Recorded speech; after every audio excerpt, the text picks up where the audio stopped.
decana, muchas gracias por ser la anfitriona de este evento, que es al mismo tiempo el comienzo de un ciclo que estamos haciendo desde la Secretaría Académica.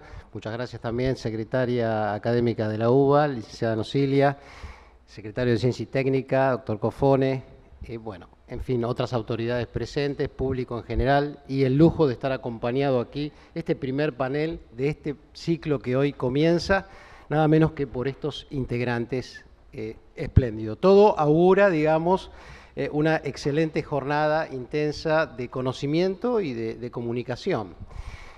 Ahora, en breves palabras, quiero introducir para ustedes la idea del ciclo, que se enmarca dentro del programa para una universidad del siglo XXI, y este ciclo se llama Humanidades y Ciencias. Luego, a partir de esto, presentaré el panel y los dejaré ya con los conferencistas. Lo voy a hacer a través de una alegoría. Voy a recordar dos pasajes bíblicos, no se asusten de todas maneras, dos pasajes breves bíblicos y uno muy conocido como para obviar sus detalles, que es el episodio de Babel, por un lado, todos conocemos lo de la Torre de Babel y el episodio de Babel, y el episodio de Pentecostés, algo que quizá tengamos menos presente que Babel. ¿Qué ocurre en Babel? Todos sabemos. En Babel, los seres humanos de entonces, de acuerdo al relato, tenían un lenguaje único, y en ese sentido un lenguaje universal. Quizá desconocían lo que podían hacer de bueno o malo con ese lenguaje, pero lo que hicieron fue, a través de su ambición, de su búsqueda de poder y también de notoriedad, es elevarse por sobre el resto y construir la Torre de Babel. Se ha interpretado que Dios castiga allí y confunde las lenguas para abortar el proyecto. Pero también, y en esto podemos citar a un pensador argentino como Héctor Álvarez Murena, lamentablemente poco leído entre nosotros, él dice, no, pero eso también fue una oportunidad, la oportunidad de saber que habitamos en lo plural y en la diversidad. Es decir, que después de Babel fue inevitable la diáspora de las lenguas y la diáspora del territorio. Se requiere una redención a partir de esa situación de incomunicación y de alguna manera, desencuentro. Y Pentecostés ofrece esta idea, porque ¿qué ocurre en Pentecostés? Ocurre un milagro. El milagro de que cada quien habla la lengua de los demás. Sin embargo, es decir, los demás lo escuchan en su propia lengua, a pesar de que él habla al mismo tiempo otra. Es decir, que se vuelve a unir lo que se había separado. Esto es, en el fondo, el sentido último, el sentido más fundamental de este desafío que tenemos para generar un espacio dentro de la UBA, con la rica diversidad que contiene, porque está claro que nuestras facultades son un poco lo que pasa después de Babel. Estamos en una cierta Babel y queremos estar un poco más en Pentecostés, por decirlo así. Y claro, no vamos a esperar el milagro, tenemos que hacerlo nosotros eso, con nuestro trabajo de interlocución. Es decir, que la transversalidad de los saberes, o la interdisciplina, como muchas veces se habla de ella, requiere de un fundamento, y el fundamento, y la palabra que propongo para pensarlo, es la palabra traducción.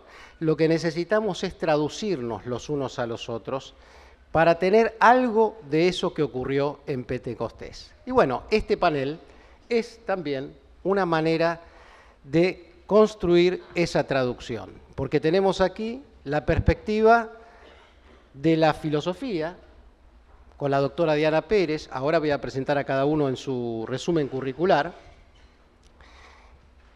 y sabemos de la vocación y el destino de la filosofía por las ideas, una manera de la comunicación.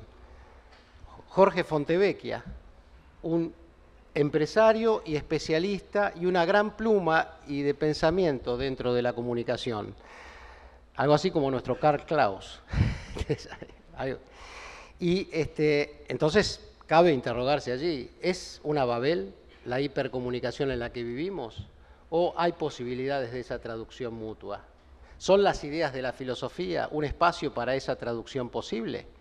Y bueno, y el eje de la mesa, que está aquí además encarnado y representado por Facundo Manes, que a lo largo de estos años ha probado ser un gran traductor, un traductor de la ciencia dura en comunicación social, política, y bueno, la propia neurociencia es un campo atravesado, digamos, por la necesidad de traducir y la potencialidad de traducir. Entonces, este panel, que se llama Incidencia de las neurociencias en los debates de la sociedad, las políticas públicas ante los nuevos dilemas morales, es una manera, es un disparador para trabajar esa intertraducción, esa interdisciplina, que es mucho más que construir un saber distinto a partir de los saberes particulares. Es también una invitación a que la sociedad en su conjunto se vea convocada y movilizada por estos desafíos. Bueno, nuestra secuencia va a ser así. La primera exposición del doctor Facundo Manes, a quien presento, aunque todos conozcan, no tienen por qué conocer, por ejemplo, que nació en Quilmes y que creció en Arroyo Dulce y Salto, al norte de la provincia de Buenos Aires. Sí, claro que es neurólogo, neurocientífico, graduado en la Universidad de Buenos Aires, y ya ha dicho la señora decana que además ha dado clases en esta casa, y en la Universidad de Cambridge, Inglaterra, donde obtuvo su doctorado en ciencias. En 2001 regresó a la Argentina y creó el Instituto de Neurología Cognitiva, más conocido por sus siglas, INECO, y el Instituto de Neurociencias de la Fundación Favaloro. También creó y preside la Fundación INECO para la investigación en neurociencias cognitivas. Es profesor de prestigiosas universidades del exterior y ha publicado más de 200 trabajos científicos en las revistas internacionales más prestigiosas de su especialidad. Facundo Manes está convencido de que la riqueza de un país se mide por el capital humano, la educación, la ciencia y la tecnología, y que allí está la base del desarrollo social. Hace varios años que recorre la Argentina brindando charlas con el fin de invitar a la sociedad civil a comprometerse con la construcción de esta sociedad del conocimiento, y ahora lo hace, y tenemos el privilegio de que lo haga aquí con nosotros en la Facultad de Farmacia y Bioquímica de la Universidad de Buenos Aires. Adelante, Facundo, luego presentaré a cada uno. Gracias.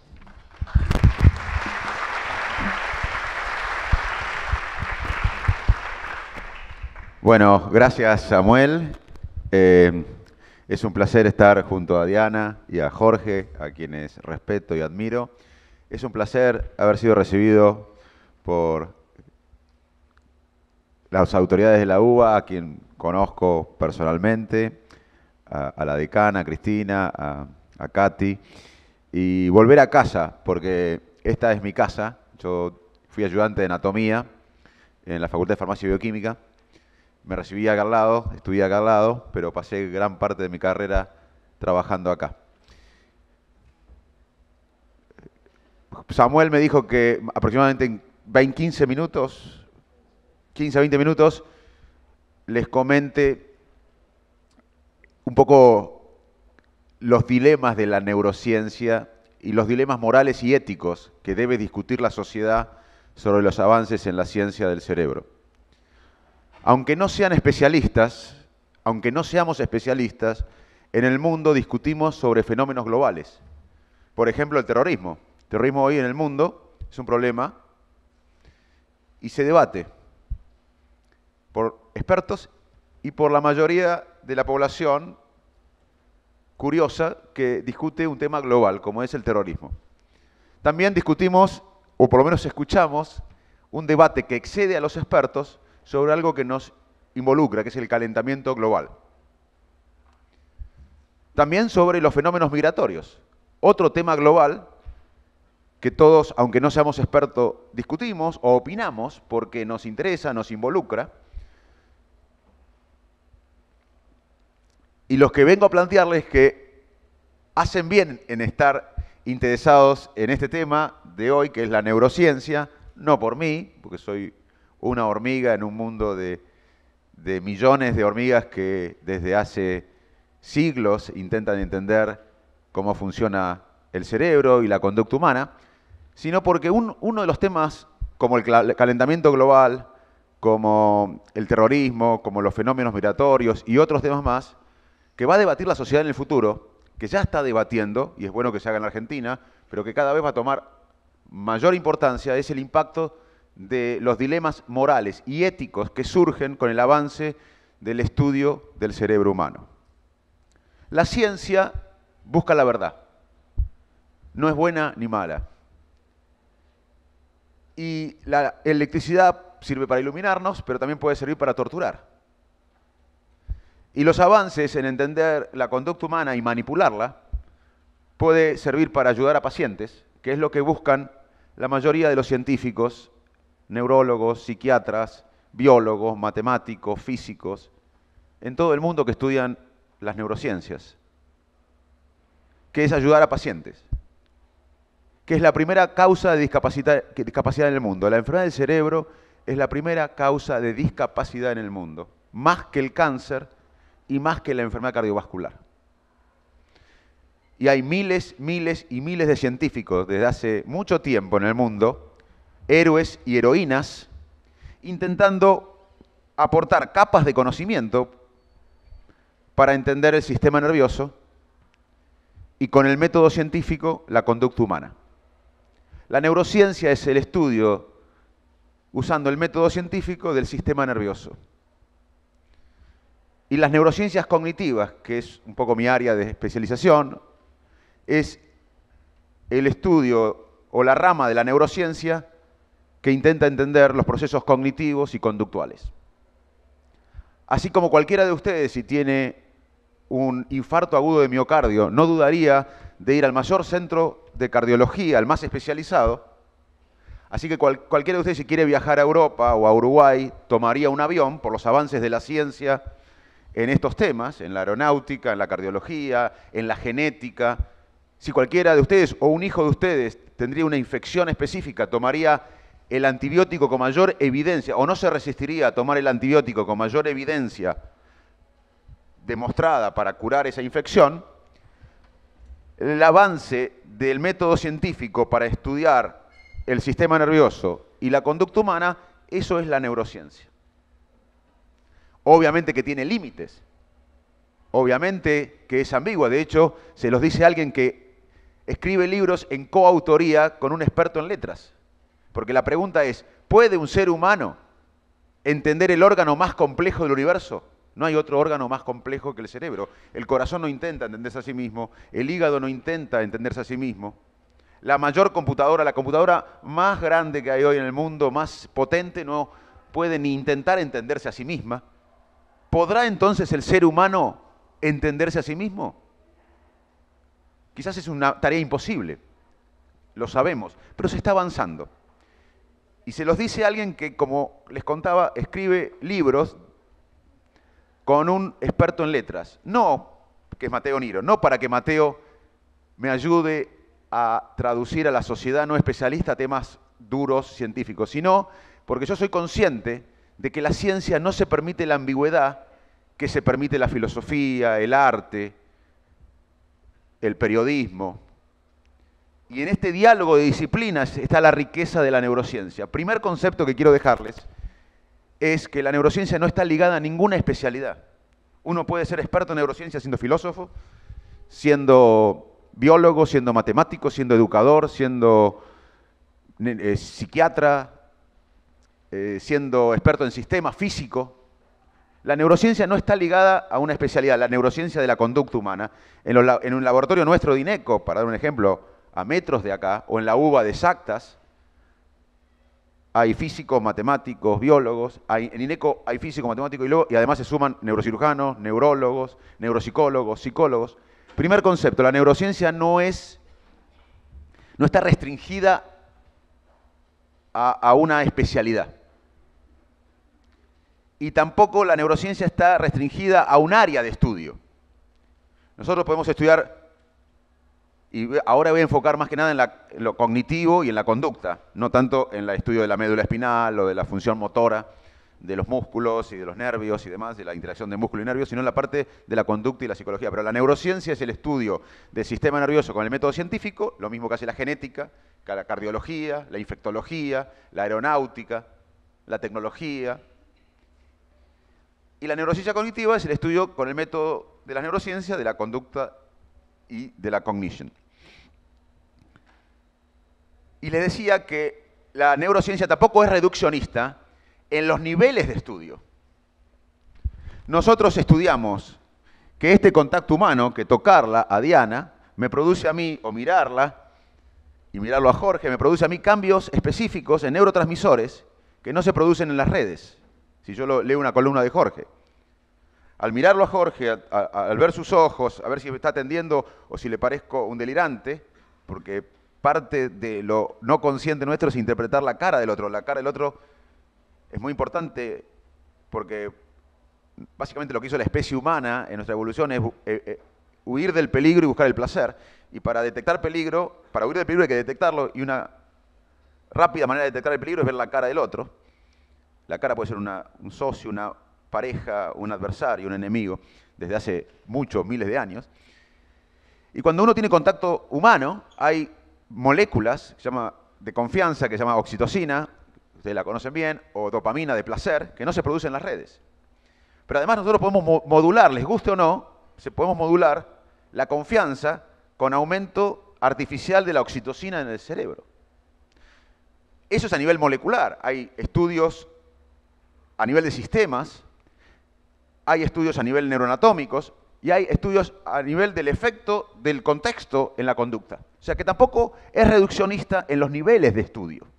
No es reduccionista porque no está ligada a una profesión, la neurociencia, ni es reduccionista porque esté ligada a un nivel de estudio. El nivel va desde molecular o genético hasta el efecto del ambiente, de lo que comemos en la conducta.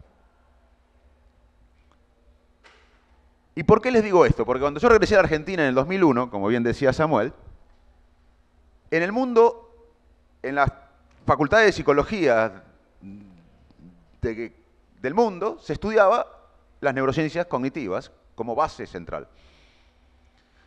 Y cuando volví a Argentina, el escenario no era tal. Había una gran escuela pública y privada de neurología, una gran escuela pública y privada de psiquiatría, una gran escuela de psicología, una gran escuela de psicoanálisis, pero no existía, y hay una gran escuela de ciencias básicas en el sistema nervioso. De hecho, la Facultad de Medicina, Exactas, tienen y tenían en ese momento grandes laboratorios para estudiar la memoria en caracoles, la memoria en ratones, en monos, el laboratorio de Medina en medicina, el laboratorio de Maldonado en Exactas.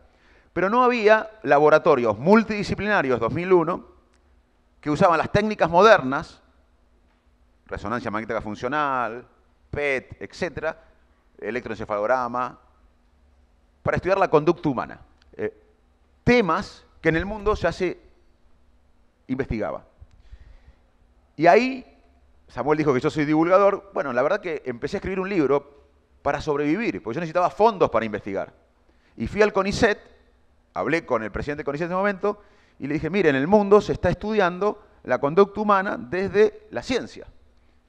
Me dice, sí, yo sé, pero acá no hay fondos para esta área del conocimiento. Entonces, yo no esperé eso, sino hicimos un emprendimiento que fue una política pública, poner a la neurociencia cognitiva humana, porque neurociencia cognitiva, memoria en animales se estudiaba en la UBA, pero neurociencia cognitiva humana, para que la Argentina tenga un impacto internacional, publicar en las mejores revistas, y para eso tuvimos que financiarnos de benefactores. Es más, uno de los que le molestaba siempre era Jorge, porque yo estaba interesado en que Jorge empiece a incorporar la neurociencia para divulgar, porque si había divulgación, teníamos más fondos para investigar, porque no había fondos estatales, teníamos que ver fondos. Y fue el ecosistema que se generó, que ahora por suerte me superó, fue una política pública, instalar las neurociencias cognitivas humanas en la Argentina desde el sector privado. Por suerte hoy tenemos una asociación con el CONICET y con el Ministerio de Ciencia, es una relación público-privada, y por suerte hoy la UBA en Exacta tiene laboratorios, hay laboratorios de neurociencias cognitivas humanas, multidisciplinarios, y la Argentina está jugando un rol internacional en el estudio de la mente humana desde el punto de vista científico. Y además la gente está interesada.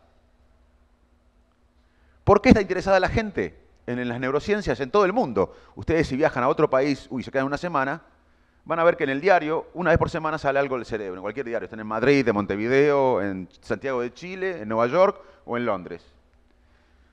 Porque todos tenemos cerebro y a todos nos interesa conocer cómo la ciencia está avanzando, como avanza la ciencia en la cardiología, con los antibióticos, con la tecnología aeroespacial, en entender cómo decidimos, cómo las emociones influyen en nuestra conducta, cómo percibimos el mundo, porque el mundo no lo vemos por los ojos, vemos por el cerebro que crea la realidad.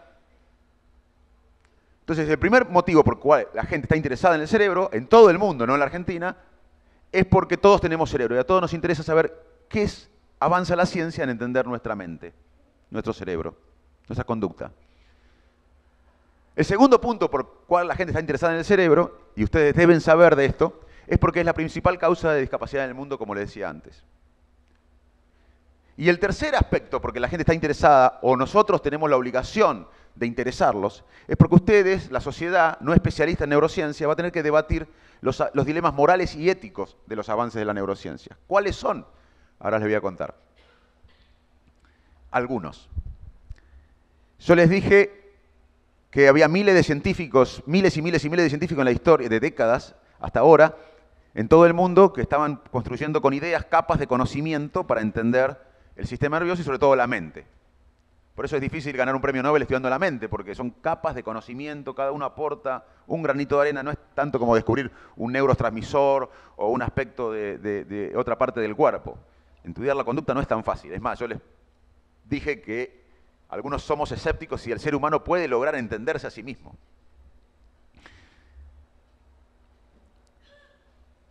Estos miles de científicos en todo el mundo que construyen día a día capas de conocimiento en las neurociencias, les aseguro que lo hacen con pasión, sin ambición económica, con un propósito en la vida de ayudar a personas con problemas neurológicos o psiquiátricos o cerebrales. Por ejemplo, el tema, ahora voy a explicar un avance de estos miles de héroes y heroínas de la ciencia para ayudar a la gente. Pero también les quiero contar que en ese mismo avance puede ser usado como la electricidad para iluminar o torturar. El avance de estos científicos puede ser utilizado para fines bélicos, por ejemplo. Y ahí entra lo que les decía de que ustedes van a tener que discutir de neurociencia, de las implicancias éticas de la neurociencia, como están discutiendo ahora del calentamiento global o de los fenómenos migratorios del terrorismo. Entonces les cuento, hoy una persona cuadripléjica que tiene una lesión en el cerebelo, en la parte posterior del cerebro, y no puede mover sus miembros, está cuadripléjico, pero su función cognitiva está intacta, puede hablar, puede percibir el mundo, puede planificar el pensamiento, puede decir, quiero agarrar con la mano izquierda este vaso y llevarlo a la boca. O sea, su función cognitiva está intacta porque la lesión fue en la parte posterior y desconectó la función cognitiva de la corteza cerebral con la función motora de los miembros. Y si el paciente está cuadripléjico, en una silla de ruedas por 10 años. Esto lo pueden buscar ahora en YouTube. Si no me creen, pongan interfase computadora-cerebro o en inglés Brain-Computer Interface y va a seguramente aparecer un video de estos pacientes, que hay algunos en el mundo, en donde la persona está cuadripléjica, puede pensar, puede planificar, puede hablar, pero no puede tener movilidad de sus miembros por órdenes del cerebro. Hoy, gracias a la ciencia, y acá hay mucha ciencia detrás, años de ciencia, no un paper, hay miles de trabajos científicos, miles de investigadores en todo el mundo, se puede poner una grilla de electrodos, escuchen esto porque parece ciencia ficción, una grilla de electrodos en la corteza cerebral. La persona cuadripléjica puede decir, quiero agarrar el vaso y llevarlo a mi boca. Esa secuencia de pensamientos y no otra, por ejemplo, quiero agarrar este cartel y moverlo, esa es otra secuencia de pensamiento, esta es una. Esa secuencia de pensamientos genera una actividad eléctrica específica, que no genera otra secuencia de pensamiento.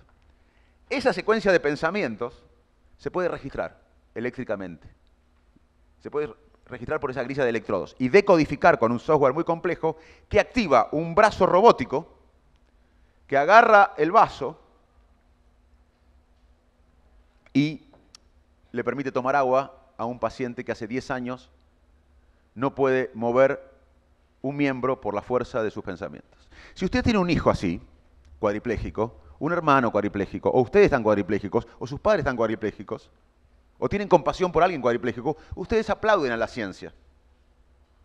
Porque miles de científicos anónimos construyeron capas de conocimiento para ayudar a que las personas con discapacidad tengan algún grado de bienestar, mejor que el que tenían. ¿Estamos de acuerdo en eso? Ahora les cuento que DARPA, una agencia de tecnología asociada con el Departamento de Defensa americano, esto es público, DARPA, una agencia de tecnología asociada con el Departamento de Defensa, con el área de defensa del gobierno americano, está invirtiendo en esto para las guerras del futuro. ¿Qué pasa si en el futuro hay binoculares que registran la actividad eléctrica en el cerebro para registrar la agresión del otro? Esto hoy no pasa, pero no es ciencia ficción pensarlo. ¿O qué pasa si se puede decodificar o modular o manipular la actividad mental? Y ahí donde la sociedad va a tener que discutir estos avances, como discute hoy el terrorismo, los cambios migratorios y el calentamiento global. Hoy es posible transmitir pensamientos por Wi-Fi. Jorge está en California jugando a un video game. Nosotros le ponemos electrodos en la cabeza a Jorge, y en el video game Jorge tiene que decidir con el pensamiento cuándo lanzar una bomba, nada más, como cualquier video game, cuándo lanzar una bomba. Y tiene electrodos que registran la actividad eléctrica que produce su pensamiento de lanzar la bomba, y no otro pensamiento. Eso se registra, ese pensamiento se puede transmitir por Wi-Fi a Diana, que está en París. Y Diana tiene un aparato que se llama estimulación magnética transcraniana, que activa la corteza motora. Y Diana está así, adelante del keyboard, del teclado, y Diana no está pensando en el juego, pero el pensamiento que viene de California a París de Jorge, estoy graficándolo, ¿no? Activa la estimulación magnética transcraniana del aparato, que activa la corteza motora, y Diana aprieta el botón por el pensamiento que tuvo Jorge en otra parte del mundo. Esto es técnicamente posible, pasa en roedores también. ¿Qué hacemos con esto? Los científicos no podemos discutir qué hacemos con esto, la sociedad va a tener que discutir qué hacemos con esto. O hay personas que tienen un traumatismo de cráneo y quedan con déficit de atención, y hay fármacos que mejoran la atención. ¿Qué pasa con esos fármacos para estudiar, para potenciar las capacidades mentales en gente que no tiene traumatismo de cráneo? Es una discusión que la sociedad va a tener que plantear. Y además, y ahora termino, es para un curso, porque no hay tiempo, ni recursos cognitivos míos. La neurociencia, les quiero decir, no viene a reemplazar nada, porque como básicamente lo que hizo nuestra especie fue detectar el peligro y huir, mucha gente ve a la neurociencia como un peligro. La neurociencia lo que hace es tratar de aportar datos desde la ciencia, como lo aporta la cardiología, la infectología, la tecnología aeronáutica, datos sobre el comportamiento humano, sobre temas que antes estaban restringidos a filósofos, sobre temas que siempre fueron de interés para la civilización, que es la conciencia. ¿Tenemos libre albedrío? ¿Dónde reside la memoria, que es nuestra identidad? ¿Qué es la memoria? ¿La memoria es el hecho que vivimos o cómo lo recordamos? Estos temas y muchos otros estaban siempre en el interés de nuestra civilización. Pero antes este tema estaba abordado por filósofos, por líderes religiosos, por científicos aislados. Freud era neurólogo. Hoy, la neurociencia es un avance de la ciencia multidisciplinaria, interdisciplinaria, en diferentes niveles, por miles de científicos en todo el mundo, con tecnología moderna, para aportar datos, no para reemplazar nada. No hay que sentirse amenazado por el avance de la ciencia. Y además es necesario entender esto porque la evolución de las políticas públicas en parte va a estar determinada por entender cómo actuamos, decidimos y nos comportamos en la realidad. Nosotros muchas veces vivimos en forma automática, a veces somos racionales. Y somos seres sociales. El contexto influye en la manera que decidimos, nos comportamos y actuamos. Y hoy entender cómo actuamos, decidimos y nos comportamos en la realidad está siendo tenido en cuenta, se está teniendo en cuenta para diseñar e implementar las políticas públicas. ¿Por Manes? No. Por la OCDE, por Estados Unidos, por Inglaterra, por los países escandinavos, por el Banco Mundial, por el BID. la evolución de las políticas públicas ya no va a ser tanto... Por ejemplo, hace unos meses el presidente argentino planteaba que tenemos que gastar menos energía, si no me equivoco, vos corregime. No va a pasar, porque por más que tenga razón o no, no importa, no quiero debatir si tiene razón o no el presidente en esto, pero por más que lo diga, es como si yo le digo a mi hijo, o a uno de los principales problemas de Argentina de salud pública es la obesidad. Ustedes piensan que si yo le digo, che, coman saludable, ustedes vamos a bajar la obesidad en la Argentina. No es tan fácil. Y en esto se dieron cuenta los del aeropuerto de Ámsterdam. En Ámsterdam, en el aeropuerto, tenían un problema. Estaba todo el baño mojado permanentemente porque venden cerveza en el aeropuerto de Ámsterdam, entonces el alemán, el holandés, el europeo que le gusta la cerveza, toma mucha cerveza y el baño siempre estaba orinado, el piso. Y tenían un problema concreto el aeropuerto de Ámsterdam. ¿Cómo reducir los costos que significaba tener un personal permanentemente limpiando los baños de los varones? Si hubiesen puesto un cartel afuera que decían, por favor, orine adentro, ¿ustedes qué piensan? ¿Que un borracho alemán le iba a hacer caso? Usaron el conocimiento de cómo funcionamos en forma automática por el contexto. Dibujaron un mosquito en el medio del mejitorio. Entonces los borrachos alemanes, holandeses entraban sin pensar y veían un mosquito, apuntaban al mosquito. Y evitaban que derrame la orina. Solucionaron un problema económico concreto, entendiendo la mente humana. Muchas gracias.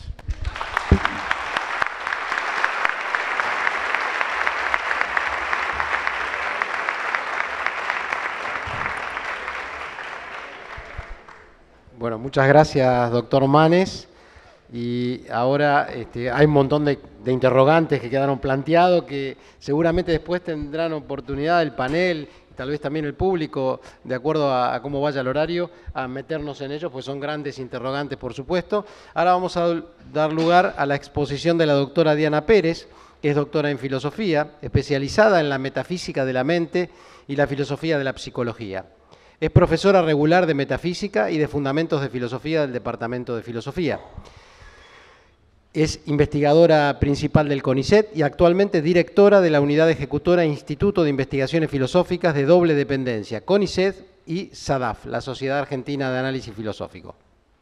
Publicó el libro La mente como eslabón causal, Sentir, desear, creer, una aproximación filosófica a los conceptos psicológicos, además de 7 compilaciones y numerosos artículos sobre temas de filosofía de la mente, metafísica y estética en revistas especializadas del país y del extranjero.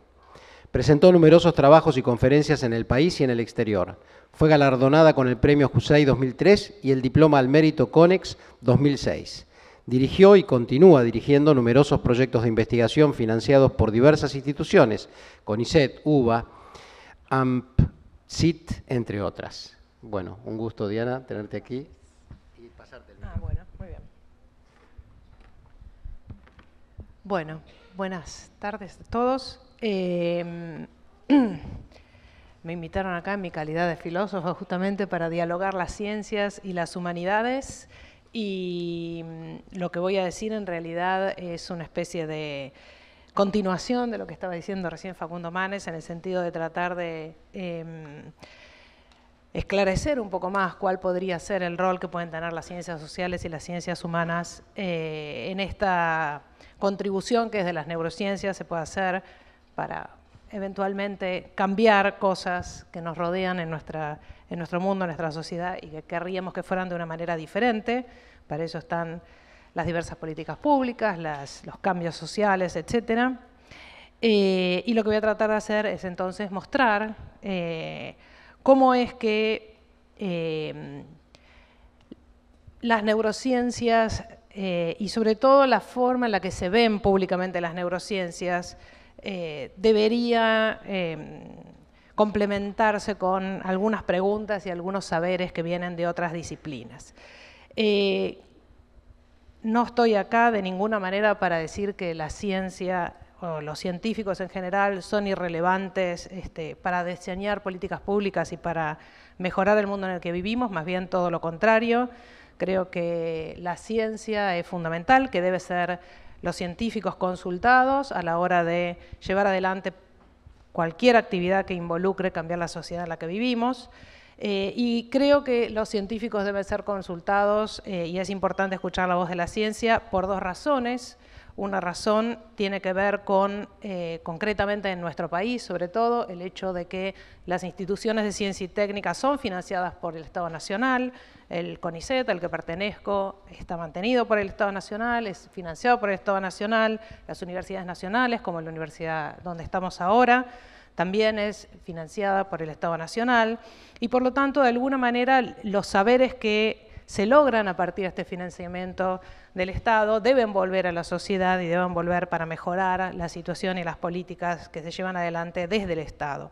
Así que yo me atrevería a decir que más que ser consultados, si se quiere, deberían obligatoriamente ser consultados los organismos relevantes de ciencia y técnica a la hora de llevar adelante políticas públicas desde el Estado para cambiar ciertas cosas en el mundo que nos rodea.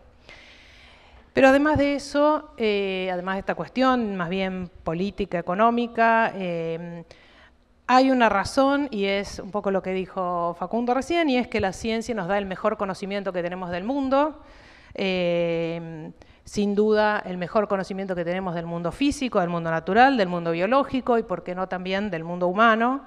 Gran parte de ese conocimiento viene de la ciencia, y el conocimiento del mundo humano en particular y de la conducta humana es un conocimiento respecto al cual, sin duda, la parte neuro de las neurociencias cognitivas puede decir mucho, pero también es cierto, como dijo Facundo, que las neurociencias cognitivas son cognitivas y se ocupan de la conducta humana, y la conducta humana es, en todo caso, una cuestión muy compleja que, por supuesto, está relacionada con la base física, digamos, neurofisiológica, biológica, que da lugar a nuestra conducta, que es nuestro cerebro, nuestro sistema nervioso, pero también es cierto que no basta con conocer el cerebro para entender la compleja conducta humana. Así que lo que voy a tratar de hacer es, por un lado, tratar de mostrar por qué cuando digo que las ciencias deben ser consultados y los organismos que producen conocimiento científico deben ser consultados, creo que hay que incluir no solo a gente que hace ciencias duras, digamos así, sino también a todos los que hacemos ciencias sociales o ciencias humanas. Y también, y esto va en línea con lo que decía recién Facundo, cuando se trata de trasladar estos conocimientos a la sociedad que nos rodea, creo que las ciencias deben ser consultadas, pero no son las únicas voces que deben ser consultadas, así que celebro que Facundo haya invitado a toda la audiencia y a todos a debatir entre todos y a pensar entre todos democráticamente qué es lo que queremos cambiar y cómo lo queremos cambiar. Los científicos podemos aportar mucho, pero las decisiones de fondo respecto de para dónde queremos que nuestra sociedad vaya no las podemos dar exclusivamente la gente que tratamos de acumular conocimiento. Bien. Para poder entender cuál es el rol, creo yo, que pueden tener las ciencias humanas y las ciencias sociales en esta empresa, es importante atacar dos errores, digamos así, o dos visiones erróneas que, por supuesto, no son las visiones que tienen los neurocientíficos cognitivos, que, como bien dijo Facundo, tienen una visión no reduccionista e interdisciplinaria del trabajo, pero sí la visión que en general llega a la sociedad a través de los medios de comunicación, a través también a veces de las columnas en las cuales se divulgan los conocimientos científicos, que por supuesto por cuestiones de espacio y por cuestiones de lograr el acceso a un amplio público, a veces simplifican cosas que son bastante más complejas y entonces aparecen el tipo de noticias como se encontró la hormona del amor y cosas por el estilo que por lo menos a mí me ponen un poco nerviosa. Y me ponen nerviosa simplemente porque no resulta nada razonable pensar que vamos a poder entender cómo nos enamoramos o qué quiere decir estar enamorado o en qué consiste estar en una relación amorosa simplemente estudiando un cerebro. Eso no va a ser así, sino que vamos a necesitar de otros tipos de saberes y para ejemplificar en qué estoy pensando, les propongo la analogía de estar frente a un cuadro que les guste mucho, no sé, los girasoles de Van Gogh, por ejemplo, preguntarnos qué es lo que hace de eso que tenemos adelante nuestro, esa maravilla artística, y tratar de entender en qué consiste esa peculiaridad de esa obra de arte, estudiando las propiedades físico-químicas de los pigmentos y del lienzo en el cual está hecha la obra. Y claramente no vamos a poder entender nada, ¿sí? O vamos a poder entender algo y seguramente incluso podremos llegar a entender cosas interesantes respecto de los desarrollos tecnológicos, digamos, en función de pigmentos en la época en que Van Gogh pintó el cuadro, por ejemplo, cosas así, pero nos vamos a quedar sin saber muchas cosas, y sin saber muchas cosas que obviamente tienen que ver con la historia del artista en particular, las escuelas artísticas en el momento, qué pensaba Van Gogh cuando pintaba lo que pintaba, en qué prácticas sociales estaba incluida la pintura como actividad en el momento en que vivía Van Gogh, qué educación había recibido Van Gogh o no, para hacer lo que hizo, qué rupturas a las formas más o menos estándar, convencionales o usuales en el momento en el que él se dedicó a pintar los cuadros maravillosos que pintó, hubo, etc. Entonces, cuando se trata de entender la conducta humana, es algo así como tratar de entender el arte, en el sentido de que es necesario tener en cuenta no solo lo que pasa en nuestro cerebro, que sin duda es algo esencial y muy importante, y por supuesto lo biológico además establece ciertos límites respecto de lo que podemos hacer, porque no es que sea absolutamente irrelevante cuál sea la materia biológica que nos permite conducirnos como nos conducimos, pero no determina tampoco qué es lo que vamos a hacer. Hay elementos que tienen que ver con las prácticas humanas, con la sociedad en la que vivimos, con la educación que recibimos, con el contexto en el que estamos, con las relaciones que establecemos con los demás, que también son relevantes con la historia que tenemos, la historia social y la historia particular de cada uno, las experiencias pasadas, que de alguna manera son relevantes para entender por qué actuamos como actuamos, y también en parte, y esto no sé qué opinará Facundo acá, pero también es en parte importante para entender por qué nuestro cerebro es como es. Supongo que me va a dar la razón, porque está bastante claro también, hay un montón de trabajos neurocientíficos que muestran que los expertos no tienen el cerebro, la arquitectura del cerebro diseñado, digamos, o en funcionamiento de la misma manera que los no expertos. Si agarramos el cerebro de un pianista y el cerebro de alguien que, como yo, no sabe tocar el piano, vamos a encontrar que no, en las partes relevantes que tienen que ver con la motricidad para tocar el piano, etcétera, etcétera, nuestra capacidad auditiva, el reconocimiento de ciertos patrones sonoros o de las notas en el pentagrama, etcétera, sin duda van a estar desarrollados de una manera que en mi cerebro no están. O sea que no solo es importante entender cuáles son las prácticas para entender la conducta, sino que también es necesario o importante entender cuáles son las prácticas y cuáles son las historias y las convicciones y las sociedades en las cuales nuestros cerebros se van desarrollando, porque en parte nuestro cerebro es como es porque tiene la historia que tiene, tanto filogenéticamente como ontogenéticamente, o sea, tanto en la historia de la especie como en la historia individual de cada uno de nosotros. O sea que hay ciertos aspectos de cómo funciona nuestro cerebro que en realidad están causados por las cosas que hacemos y por las prácticas sociales en las que estamos inmersos, y no son tanto la consecuencia, digamos. No es que el pianista toca muy bien el piano porque su cerebro es así, sino que practicó muchísimos años, hizo muchos estudios, y eso hizo que su cerebro se desarrollara de una cierta manera y que ahora le permitiera tocar el piano como toca. Por lo tanto, todos estos otros aspectos que nos muestran cómo es que llegamos a estar donde estamos como sociedad y como seres humanos y llegar a conducirnos como nos conducimos, es relevante también para saber por qué estamos donde estamos y hacemos lo que hacemos. Otra de las cosas que, bueno, esto es una obviamente tarea de las ciencias sociales y de las humanidades, y como bien Facundo decía, muchas de los emprendimientos a nivel mundial de estudios de la conciencia y del pensamiento y de la mente humana suelen darse, digamos, uniendo conocimientos biológicos con conocimientos producidos por filósofos, distinciones conceptuales, por psicólogos cognitivos, psicólogos del desarrollo, arqueólogos cognitivos, etcétera, historiadores. El otro punto que me gustaría señalar es que otro de las dificultades que yo veo, al menos en cómo a veces se presenta las neurociencias públicamente, en el espacio público, tiene que ver con justamente saber qué preguntarle al científico y saber qué autoridad epistémica tiene el científico para hablar respecto de qué tema. Obviamente yo dije el conocimiento científico es el mejor conocimiento que tenemos, pero el conocimiento científico es un conocimiento siempre de algo, tal como está hoy el desarrollo de las ciencias, donde cada uno es especialista en un ámbito particular y en un tema muy particular.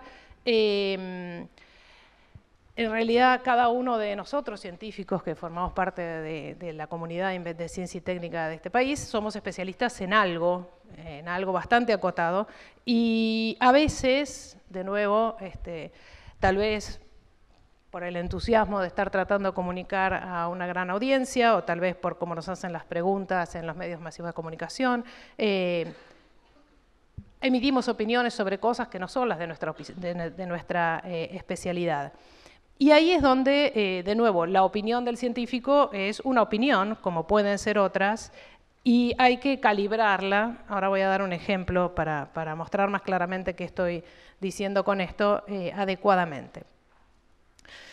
El segundo punto que quería hacer, y este es el que me parece más interesante para poder entender por qué los filósofos y los científicos sociales y las ciencias humanas en general son muy importantes cuando tratamos de discutir qué es lo que las neurociencias pueden producir, qué cambios pueden producir en nuestra sociedad, tiene que ver con esto, y es que en general la ciencia, toda la ciencia, no solo las neurociencias, sino la física, la química, la biología, la historia, la sociología, etcétera, como decía Facundo, busca verdades, o sea, busca describir cómo es el mundo, entenderlo, entender los mecanismos, cómo funciona, predecir lo que va a pasar en función del conocimiento que tenemos del mundo. Pero básicamente la ciencia tiene una actividad descriptiva, busca decir cómo son las cosas, decir verdades acerca del mundo. Pero cuando pasamos de las ciencias a nuestra vida en sociedad, lo que estamos buscando no es describir cómo es el mundo, sino que lo que estamos haciendo es tratar de decidir cómo queremos vivir, qué es lo que nos parece el mejor proyecto de vida individual y socialmente. Y por lo tanto, lo que ahí importa son cosas como qué vamos a considerar un bien común, cuáles vamos a considerar que son las normas que pensamos que son las mejores para regir nuestra sociedad. Y cuando llegamos entonces a estos temas que tienen que ver con los valores, las normas que queremos como sociedad autoimponernos, digamos, ahí es donde tal vez las ciencias humanas y las ciencias sociales, por los temas que han abordado a lo largo de la historia, los filósofos en particular, voy a hacer una defensa del gremio, que somos los que siempre nos preguntamos por qué y tratamos de imaginarnos escenarios alternativos para ver cómo serían las cosas si no fueran como son, podemos llegar a aportar algo a esta discusión en la sociedad respecto de hasta dónde podemos o debemos cambiar ciertas cosas. Esto yo creo que se vio muy bien en el debate que hubo este año, que para mí fue un excelente ejemplo de un debate alrededor de la ley de interrupción voluntaria del embarazo, ¿no? Ahí se vio muy claro cómo de un lado y del otro de la discusión se invitaba a científicos para que opinen, había científicos, médicos, etcétera, biólogos, opinando de un lado y del otro, pero como se trataba de una cuestión de valores y no de una cuestión descriptiva, en realidad era completamente comprensible que hubiera científicos de los dos lados, porque cada uno agregaba su set de convicciones morales, etcétera, para ir más allá de lo que la ciencia le decía para poder discutir estos temas. Y también hubo en estas discusiones voces de muchos científicos sociales y filósofos también que trataban de aportar esta otra mirada, que tenía que ver con qué sociedad queremos tener y cómo pensamos que sería mejor la sociedad que estamos diseñando, qué normas nos podemos autoimponer para mejorar estas cuestiones. Y hay una última cuestión en la que yo creo que también los científicos sociales y científicos, los que hacemos ciencias humanas, podemos colaborar. Y es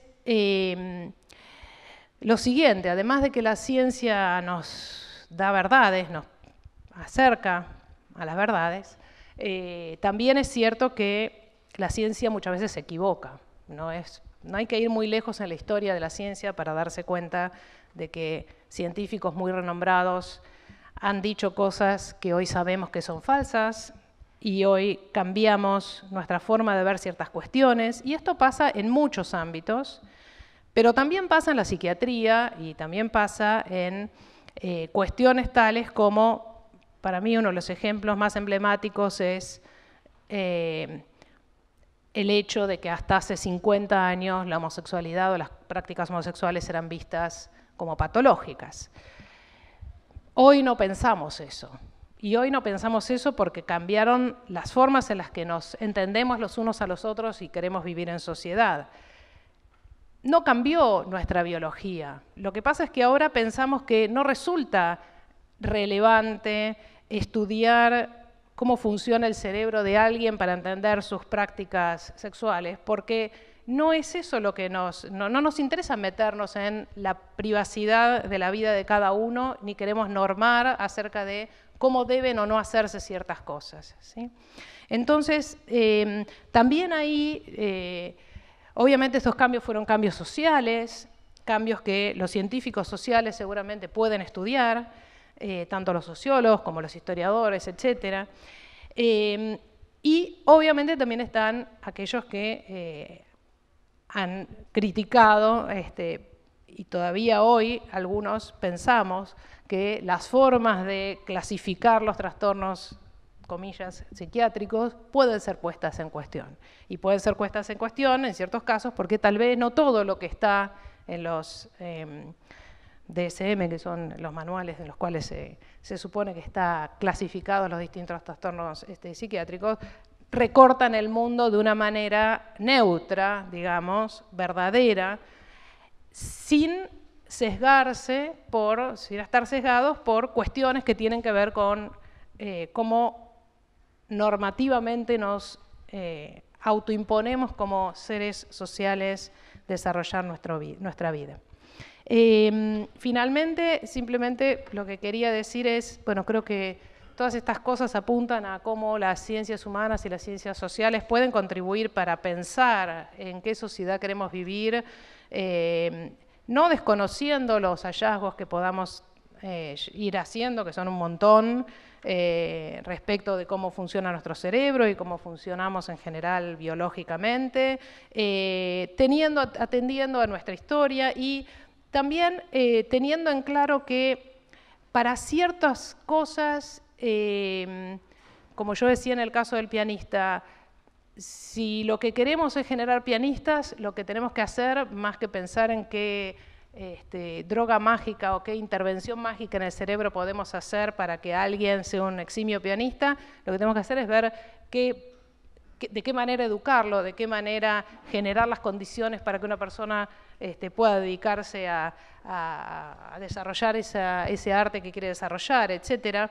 Entonces hay una cantidad de cuestiones que hay que atender. Otro ejemplo que para mí también es interesante es el de las diferencias de género. Si queremos cambiar ciertas situaciones que consideramos que son inapropiadas respecto de las relaciones, de las formas en que tratamos hombres y mujeres en nuestra sociedad, por supuesto uno podría decir, bueno, estudiemos cómo funciona el cerebro de las mujeres, estudiemos cómo funciona el cerebro de los hombres, Pero no pasa por ahí la cosa, porque no es tan relevante. De hecho, el cerebro de los hombres y de las mujeres probablemente funcione distinto, entre otras cosas, porque las prácticas cotidianas en las que estamos inmersos, hombres y mujeres, son diferentes.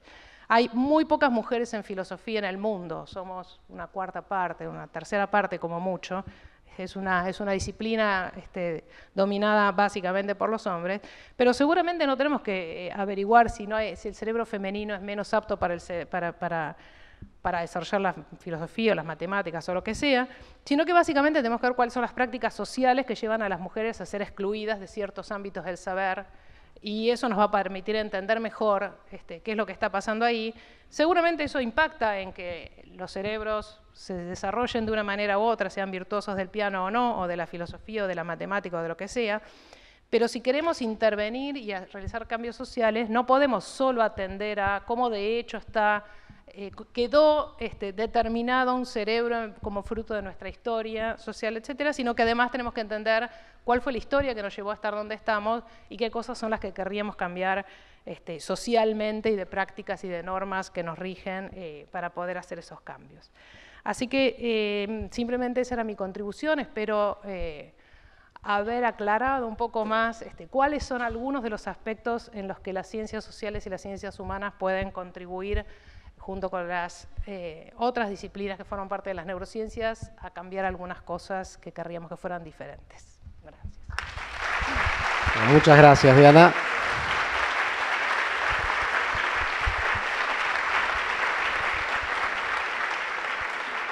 Bien, y seguimos cosechando muy buenos interrogantes y muy buenas tesis también acá, con ya las dos participaciones que fuimos teniendo. Y ahora le vamos a dar la palabra a Jorge Fontevecchia, a quien presento en estos términos. Es un conocido periodista, cofundador de Editorial Perfil, presidente de Perfil Network. Ha realizado estudios de grado en Administración de Empresas en la Universidad Argentina de la Empresa, estudios de posgrado en la UBA y en la Universidad de New York. A los 20 años fundó la revista La Semana, predecesora de Noticias, el medio en su tipo de mayor circulación en lengua española.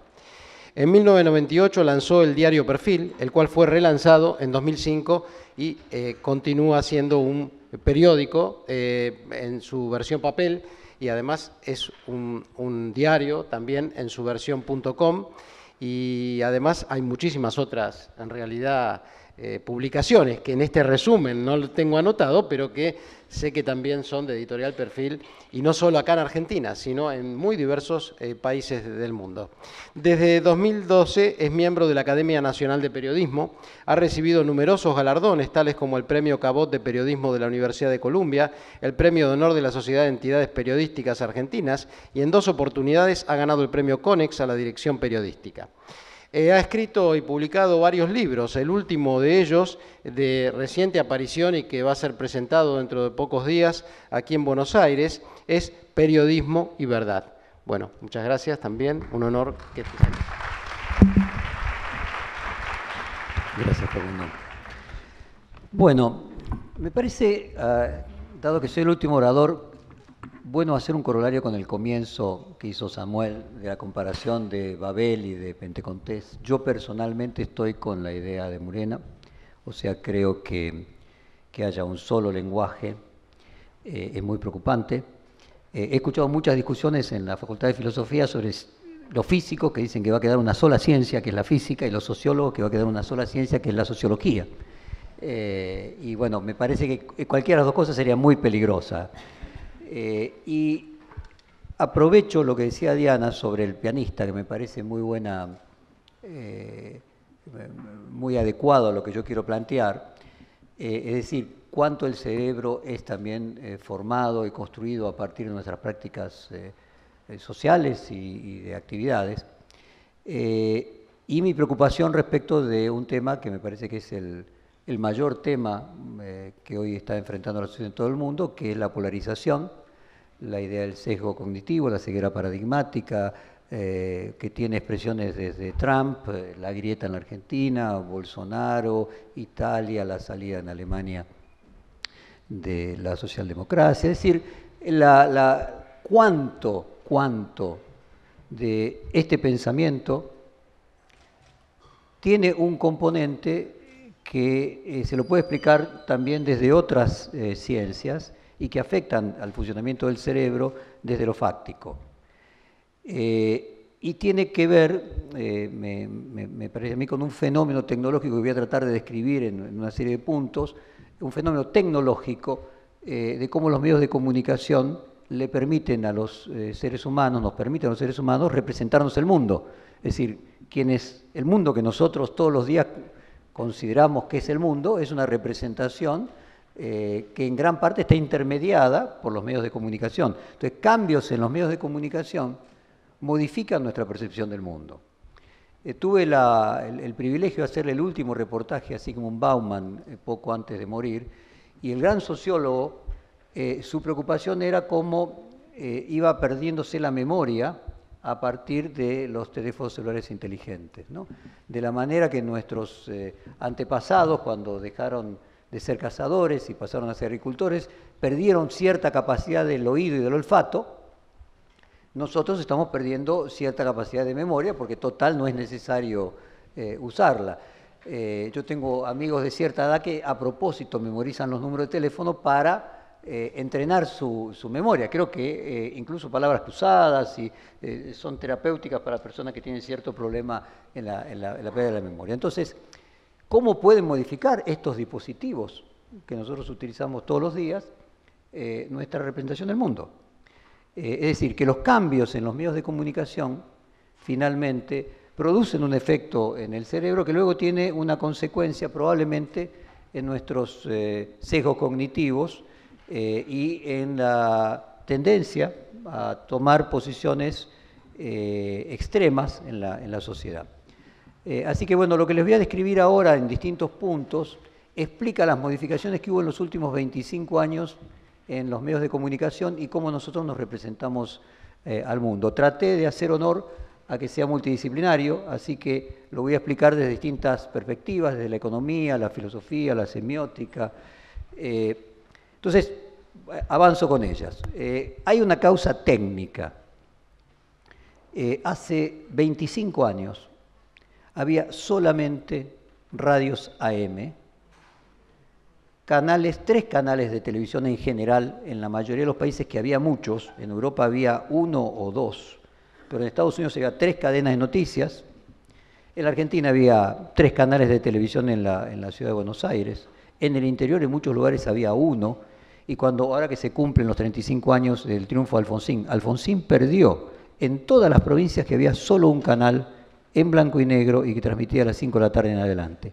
Es decir, en aquellos lugares donde había menos acceso a la representación del mundo, Alfonsín perdió. Y en los que había más, Alfonsín ganó. Bueno, aquel mundo en el que había solamente un puñado de diarios, radios AM y 3 canales de televisión, pasamos progresivamente a que hoy hay 15.000 radios en la Argentina, entre AM y FM. 15.000.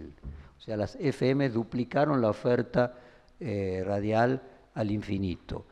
De los 3 canales de televisión, bueno, hay más de 150, y además se agregó Internet, y además se agregaron lo que podríamos llamar la web 2.0 a partir de todas las redes sociales.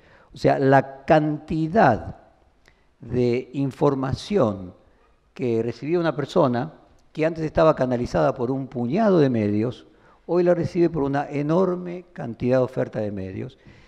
Y esto tiene que ver con la tecnología, o sea, la tecnología nos ha permitido que la distancia desaparezca.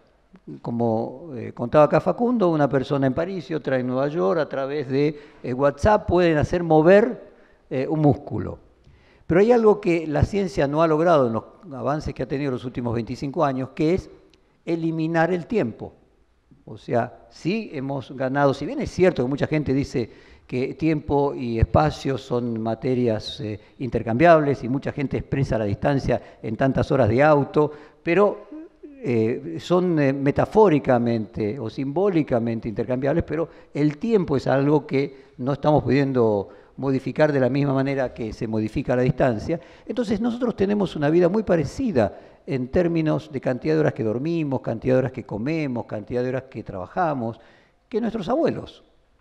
O sea, desde que la jornada laboral es de 8 horas, principios del siglo pasado, En líneas generales, dormimos 8 horas, trabajamos 8 horas, comemos 2, 3 horas, viajamos un poco más porque el tránsito está peor, pero en líneas generales la cantidad de tiempo que nosotros disponemos para el consumo de medios de entretenimiento, información, cultura, o sea, de la representación del mundo, se mantiene más o menos inalterable entre 4 y 6 horas por día.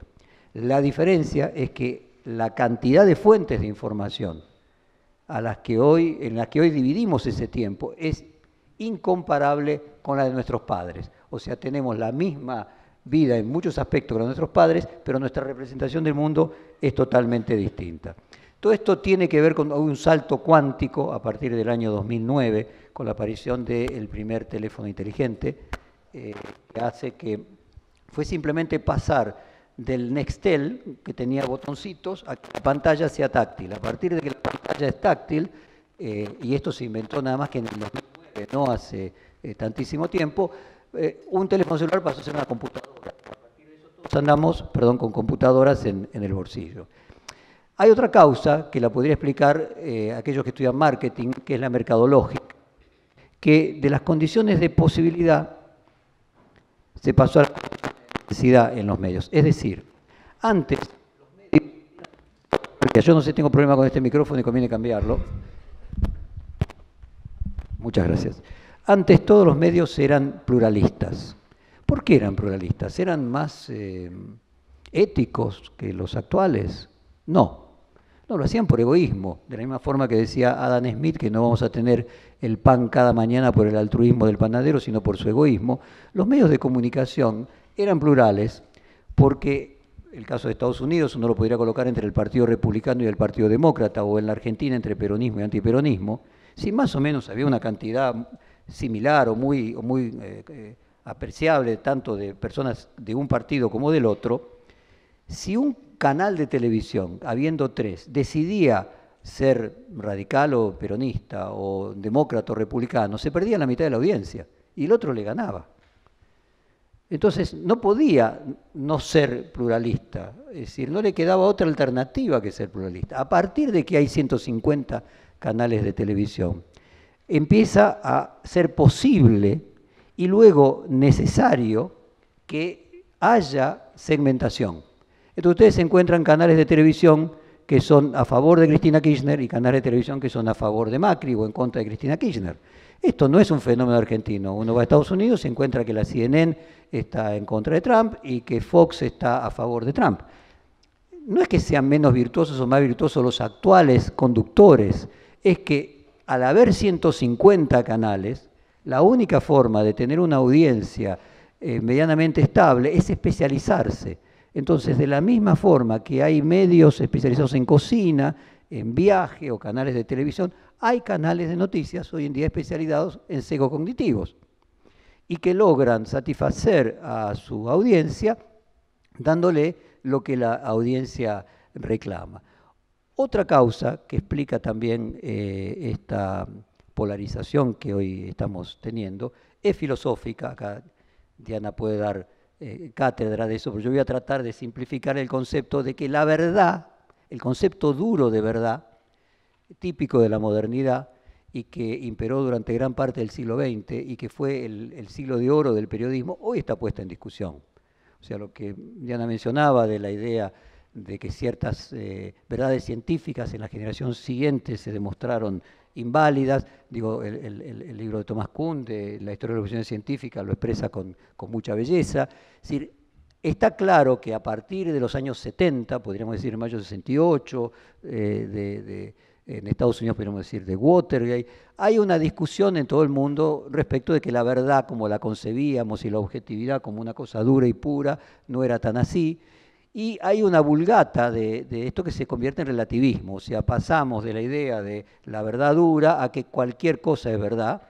El libro al que mencionaba Samuel, yo trataba de pasar del adjetivo al sustantivo, de verdadero a verdad, o sea, creo que hay cosas que son verdaderas y dos personas pueden tener una visión distinta de la realidad y ambos, ninguno de los dos estar mintiendo y que, bueno, parte de nuestro proceso de cerrar la grieta es entender que hay distintas alternativas de interpretación de esa realidad.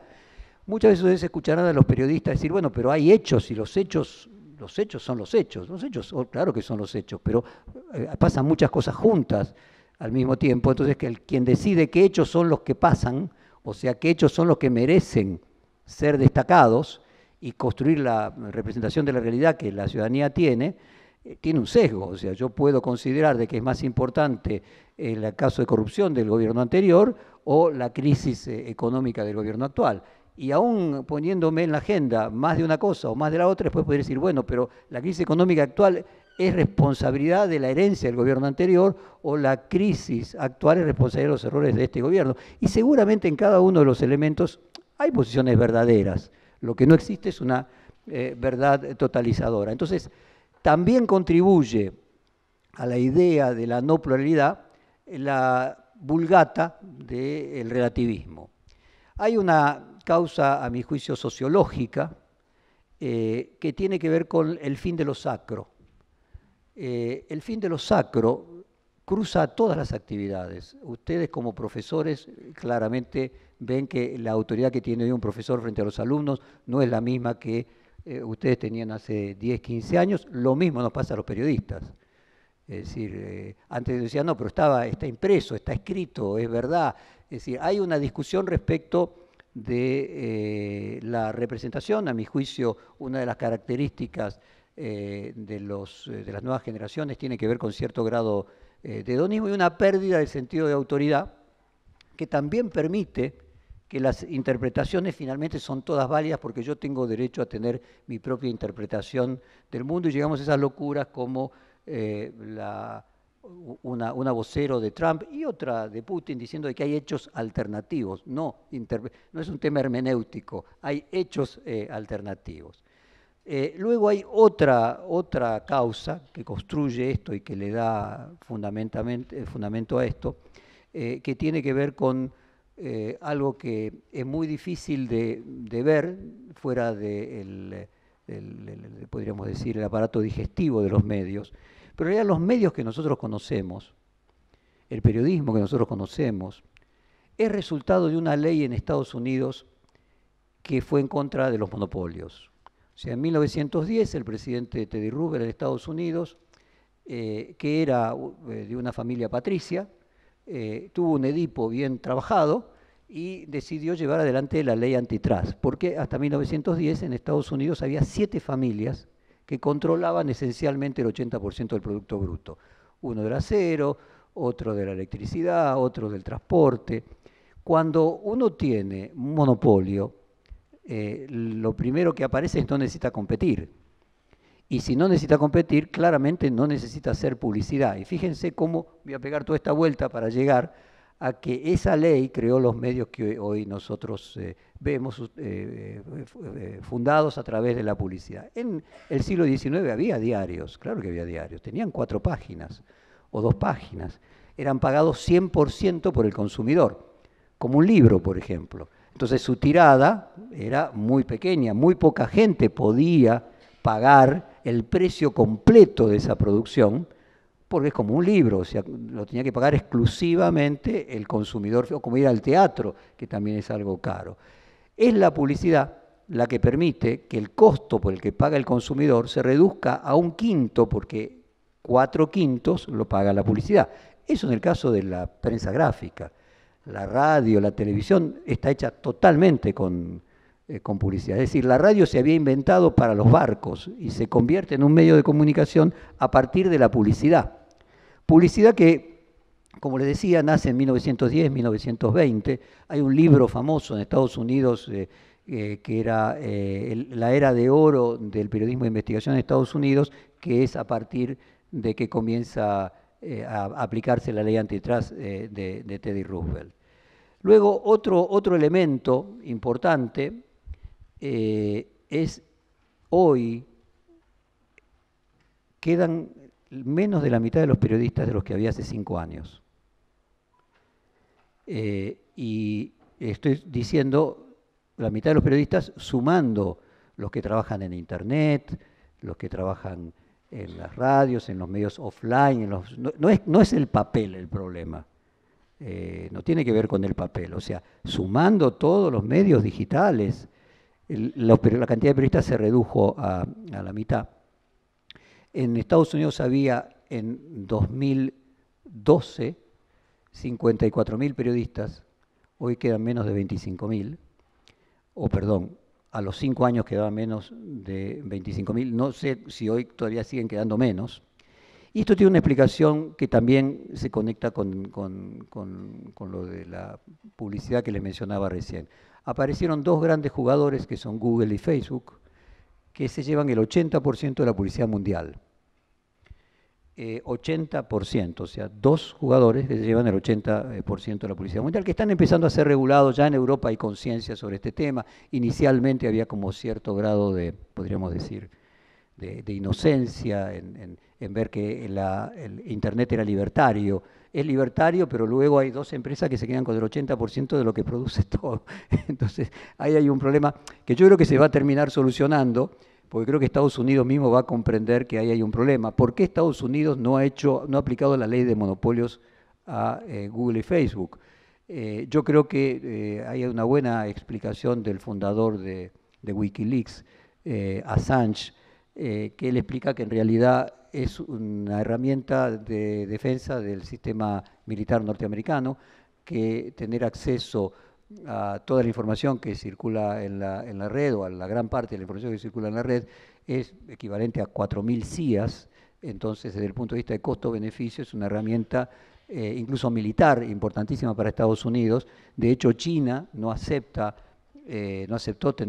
tiene su propio Google y Facebook. O sea, hoy por hoy Google y Facebook es una herramienta de la seguridad norteamericana. Y esto explica por qué no hicieron lo mismo que le hicieron a AT&T, por ejemplo, que la dividieron en 1980, habrán escuchado las famosas Baby Bell, que la dividieron en siete bells. Yo creo que Estados Unidos va a comprender en algún momento de que el peligro que tiene termina siendo mucho mayor que la ventaja militar que le genera, porque finalmente estos sesgos cognitivos, a mi juicio, llevan a que haya sociedades que estén embrutecidas, que tengan una sola perspectiva de la realidad. Y bueno, lo que le está pasando a Estados Unidos es una demostración muy clara.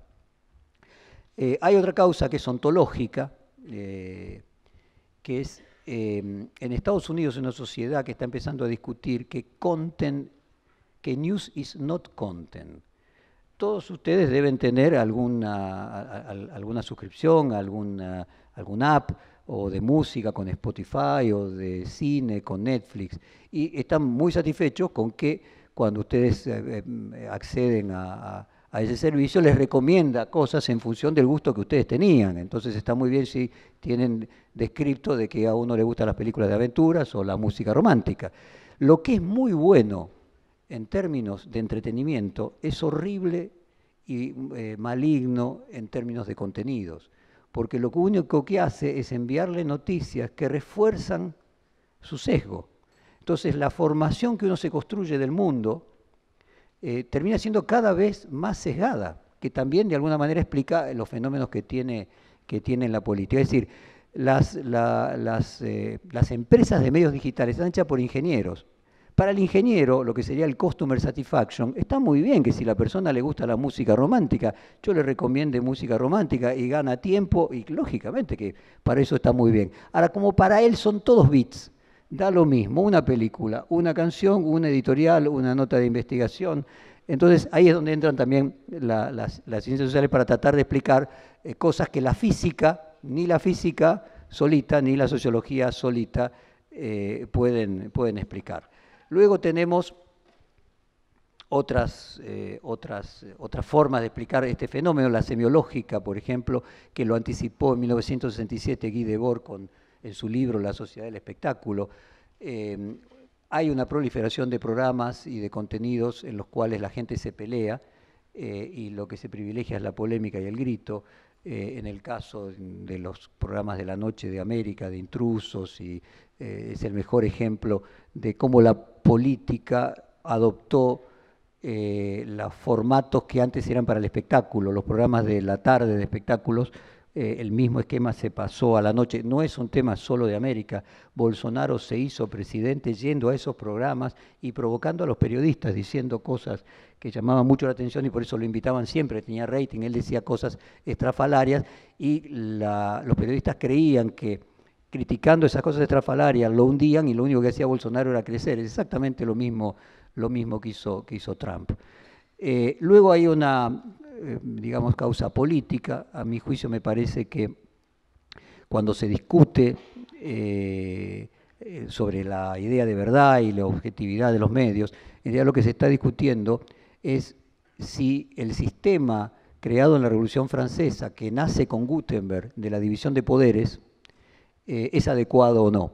Y cuando se está discutiendo el periodismo, se está discutiendo, a mi juicio, el sistema de división de poderes, que tiene que ver con la idea de que el periodismo es el cuarto poder o un auxiliar de la justicia. Entonces, finalmente, si el periodismo es una porquería y finalmente no existe verdad, entonces no necesito tener ningún argumento y pienso que todos los X son malos y se acabó. Que es en líneas generales lo que muchas veces nos está pasando, que las personas adoptan posiciones emocionales sin necesidad de tener argumentos. Hay luego una, no sé si causa o consecuencia, podríamos decir, porque en filosofía causa y consecuencia muchas veces es difícil de determinar, que esto tiene que ver con mi propia profesión. A nosotros nos enseñaron de que un periodismo de calidad es un periodismo sin adjetivos. Y estas prácticas de periodismo con cierto grado con equidistancia, darle a ambas partes cierto grado de presencia equivalente, están perdiendo totalmente valor, porque en realidad se consigue que la audiencia se sienta más contenta con el mayor uso de adjetivos. El adjetivo en la prensa escrita, en la prensa gráfica el adjetivo es el grito altisonante, donde finalmente no queda sustancia. Yo creo que uno de los temas para concluir de las neurociencias es ver cómo las nuevas tecnologías, modificando los medios de comunicación, modifican nuestro cerebro, y me parece que es un tema delicioso para abordarlo también desde las neurociencias, ¿no? Muchas gracias.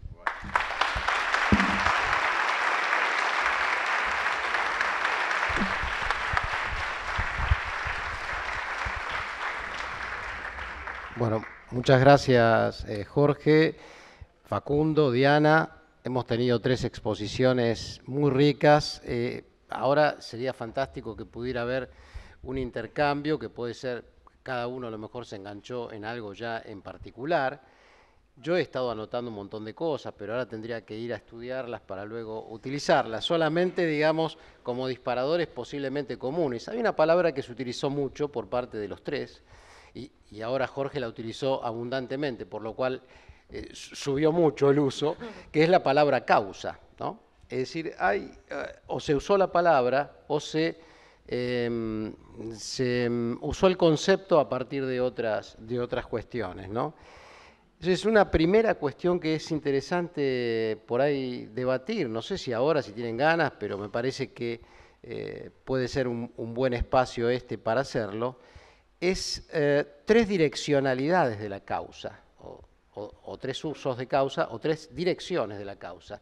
La causación hacia arriba, la causación hacia abajo y la causación horizontal, diría yo. Por ejemplo, con la causación, el ejemplo de Facundo Manes acerca de los electrodos y la acción a distancia, por decirlo así, puede ser interpretada como causación hacia abajo, porque va del pensamiento a la acción neuronal gatilla un mecanismo, es recibido por el receptor y ahí tenemos causación de abajo arriba.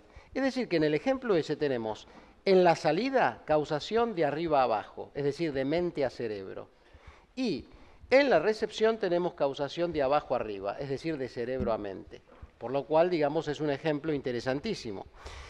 Por otra parte, tenemos Diana mencionó el caso del pianista, es muy interesante, porque allí claramente podemos ver una interacción. Es la práctica del piano la que ha hecho un cerebro pianista, diríamos. Más que un cerebro pianista ha llevado a ese individuo a hacerlo. Quiere decir que también tenemos un caso de interacción. Y las multicausalidades que nos está trayendo Jorge para explicar el estado de las cosas, por decirlo así, estas son causaciones horizontales, porque es la sociedad que causa una modificación a la sociedad. Nadie la causa en particular, sino conjuntamente de alguna manera todos la causamos, eso, ¿no? O sea, todos lo causamos, pero en conjunto, es decir, que ahí la sociedad causa sus propias modificaciones, ¿no? Yo creo que ese es un disparador, entre otros, que veo, hay otro, por supuesto, que es un clásico, ¿no? El tema de lenguaje descriptivo, lenguaje valorativo, que ha aparecido mucho en la exposición de Diana, pero tenemos el ejemplo del mosquito, que es fantástico ejemplo ese, es un remate que me encantaría, es insuperable. Te lo podemos robar incluso, entonces, fantástico. Está en Google, así que es el 80%. Bueno, no, pero ese ejemplo es bárbaro, porque ahí, ya que hablamos de políticas públicas, una política pública utiliza la ciencia para inducir un cambio y lo consigue. Es decir, que el cerebro, que eran alemanes y holandeses, los bebedores, el cerebro alemán, dirías vos, Facundo, y el cerebro holandés, o el cerebro cervecero, digamos, es inducible, digamos, es manipulable por una política pública, en este caso beneficiosa para el usuario de ese baño, ¿no? ¿Puedo ver otro ejemplo? Dale, pero genial. Hola, hola. No anda. Es otro ejemplo porque yo no es que contaba de cómo la política pública va a evolucionar, conociendo cómo la gente actúa, decide y se comporta en la realidad como algo quizás beneficioso. Estoy alertando para que después sepamos y debatamos esto. Por ejemplo, en Alemania casi nadie dona órganos. 12% de los alemanes decide donar órganos post-mortem. En Austria, casi el 100% de la gente dona órganos. Esto es raro, es como si en Montevideo todo el mundo decidiera donar órganos y en Buenos Aires o en Colonia nadie donaría órganos y post-mortem. Entonces, el lenguaje es el mismo, la yerba mate es la misma, hasta los programas de televisión y los diarios, porque estamos comunicados. ¿Y cómo sucede esto? Bueno, es otro ejemplo de cómo el contexto induce a tomar decisiones y nos permite plantearnos si existe el libre albedrío desde la conducta. En Alemania, cuando la gente saca el carnet de conductor, hay un formulario que llenar y hay una frase que dice, si usted marca con una cruz acá, dona los órganos post-mortem. Nadie marca y nadie dona. En Austria, cuando se saca el carnet de conductor, hay un formulario con una frase que dice, si usted marca con una cruz acá, no dona los órganos. Le cambiaron la pregunta y todos donan porque nadie marca. O sea, todo el mundo hace lo mismo, nadie marca, pero todos donan. Hasta pueden inducirnos a donar órganos sin ser conscientes. Eso es solamente el ejemplo que... No, pero ya de por sí dejo planteado estas inquietudes que acabo de formular y este otro ejemplo, y cada uno entra como quiere y así. O con otras cosas, naturalmente. No, a mí me parecía, cuando vos vas con el tema de causalidad, otro filósofo, y me parece que el resumen entre va a quedar una sola ciencia, la física, o va a quedar una sola ciencia, la sociología, como ejemplo del teorema del absurdo, sintetiza bien de que ninguna de las dos perspectivas nos alcanza, que necesitamos tener las dos. O sea, obviamente hay cuestiones que no se van a explicar estudiando la física del cerebro y al mismo tiempo hay muchas veces un abuso de las explicaciones de las ciencias sociales sobre cosas que no conocíamos y le cargamos de significado. Como decía Nietzsche, el hombre aguanta cualquier cosa menos que no haya un porqué. Entonces, bueno, si no podemos dar un porqué con la ciencia, se lo damos con las ciencias sociales. A mí lo que me parecía interesante de lo que marcaba Facundo respecto a la importancia de la ciencia en neurología y en neurociencias, me lo decía el otro día uno de los conductores de las medicinas prepagas de Argentina, y me lo decía también el decano, el actual, por primera vez la UCA tiene un rector que no es religioso y que había sido el decano de medicina, que él siempre recomendaba a los alumnos que no estudiaban pediatría sino gerontología, y que había muchos más alumnos que estudiaban, muchos alumnos que estudiaban pediatría, y decía que vaya por la calle y vea cuántos chicos hay y cuánta gente grande hay, que hay mucha más gente grande que chicos y que esto se va a ir pronunciando. Pero lo que me parecía interesante del análisis es que está claro que la vida se prolonga de una manera acelerada, que lo que nosotros vivimos en el siglo XX es ese cambio, ¿no? de 40, 45 años a 90, que es lo que tenemos hoy, y probablemente 100, y te dicen hasta 120, que la discusión va a ser, no vivir 20 años más, sino ser conscientes de que vivimos 20 años más, porque si uno vive 20 años sin ser consciente de que está vivo, no sirve para nada. Entonces, parece que hay en el tema de la medicina una relación entre neurociencias y longevidad y calidad de vida, porque una vez que se logra que el cuerpo aguante, el tema central es que la mente aguante, ¿no? Y yo asocio esto, para concluir por mi parte, con el periodismo. El periodismo se dice que es la primera página de la historia. Y muchos de los temas que tenemos en la discusión sobre objetividad y subjetividad en el periodismo lo tuvieron los historiadores ya precedentemente. Y a mí me gusta una definición de historia, la que me parece más hermosa, es que en realidad la historia también es la única ciencia. La historia es en realidad la ciencia de la humanidad, porque la historia es la historia de la materia hecha conciencia. O sea, si partimos de la idea de que comenzamos con determinados genes que fueron construyendo ojos, bocas, narices, en distintos músculos, y llegamos al ser humano, el ser humano logra su máximo grado de evolución a partir de la conciencia. O sea, es la materia hecha conciencia, o sea, la materia en su grado más sublime, o sea, la física en su grado más sublime sería sociología, siguiendo con este juego. Es esa conciencia lo que coloca a la materia en un estado superior. Y finalmente, bueno, la idea de la conciencia es lo que nos marca que estar vivos no es simplemente tener un cuerpo que funcione, sino que podamos tener una conciencia de nuestro ser, ¿no? Pero agregaste un tema fundamental del cual la neurociencia y la sociedad van a tener que debatir, porque conciencia, todavía no sabemos qué es la conciencia, no sabemos describirla, no sabemos dónde reside, pero tenemos un problema concreto con la conciencia. Estar en coma, después de un accidente cerebrovascular o un traumatismo de cráneo, significa básicamente estar dormido y no conectado. La mayoría de los pacientes salen del coma. Cuando el coma se produce por una hipoxia, por una intoxicación con monóxido de carbono o por un ACV, después de los 3 meses es irreversible. El estado vegetal. Lo voy a explicar bien. El estar en coma es ojos cerrados y no estar conectados. La mayoría de los pacientes se despierta o se muere. Los que se despiertan, muchos quedan en estado vegetativo, que es estar despierto, pero no estar conectado, que ahí planteo un poco la conciencia. Están despiertos, pero no están conscientes, conectados.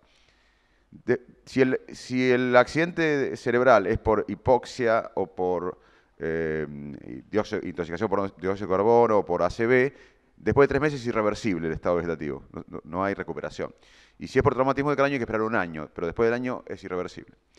El sistema de salud inglés es básicamente estatal, entonces hay un presupuesto.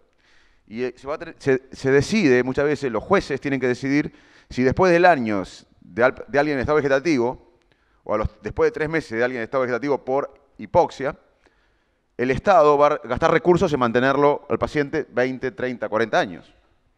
El juez lo decide. Y los jueces hasta un tiempo estaban tranquilos porque decían, bueno, después de 3 meses el estado vegetativo, si es hipóxico, no se recupera, y después de 1 año, si es traumático no se recupera, así que no tenían problema muchas veces los jueces de firmar la desconexión para aplicar parte del presupuesto en un trasplante hepático en un chico. O sea, el presupuesto tenía que ser redirigido. Es algo concreto que pasaba en el mundo. No estoy hablando si está bien, si está mal, no es una opinión mía, es algo que pasaba. Ahora la neurociencia le complica la historia a los jueces, porque ahora sabemos que ciertos pacientes con estado vegetativo, no todos, pero cientos, cuando no se van a recuperar nunca. Están despiertos, no están conectados, pero lo ponemos en aparatos específicos, resonancia funcional o electroencefalograma, y le mostramos la foto del hijo o del marido, y hay cierta actividad neuronal como la que usamos, como la que tenemos lo que no tenemos lesión cerebral. El juez tiene que definir qué significa conciencia. O sea, acá estamos hablando de algo concreto, de cómo las ciencias modernas están planteando dilemas que exceden a los laboratorios. Así que gracias por mencionar la palabra conciencia, porque ahí tenemos un clave dilema donde la neurociencia va a tener que relacionarse con la sociedad. Y acá me permito aclarar dos cosas rápidas y no hablo más. Una es que me gustaría dejar claro que la neurociencia va a impactar, el avance de la ciencia del cerebro va a impactar en todo lo que hacemos, porque todo lo hacemos con el cerebro. Es muy cierto lo que dijo Diana, de que si uno es pianista, la representación motora va a estar más intensamente desarrollada que en alguien que no es pianista. Pero la discusión de qué hizo a la persona pianista, como diciendo que el contexto lo hizo pianista, es cierto, pero también es cierto que si esa persona tuviera un accidente en el cerebro, no podría ser pianista ni nada, porque estaría en coma o muerto o vegetativo. O sea que algo produce el cerebro también para generar las condiciones sociales, porque si no entendemos eso, es difícil discutir la implicancia de la neurociencia o del cerebro en la sociedad. Y lo que quiero remarcar es que algo muy importante que dijo Diana es que hay mucha información falsa. Hay una información de las neurociencias que muchas veces es superficial, que se usa el prestigio de la ciencia para ganar dinero en marketing, en neuromarketing, y eso no es un problema de la ciencia del cerebro, es un problema de los chantas. Pero en todo caso, lo que uno tiene que buscar es la verificación de dónde viene la fuente, de qué universidad o de qué persona con prestigio, pero a su vez eso tiene riesgos, pero es la única manera que tenemos hoy. Pero eso no es culpa de la ciencia, que alguno use el prestigio de la ciencia para vender cosas que no son ciertas. Y el otro punto, el final que quiero remarcar, es que la neurociencia está impactando en la justicia, por ejemplo, porque hoy sabemos que no podemos creerle a los testigos porque la memoria es un acto creativo en realidad, no es una cámara fotográfica.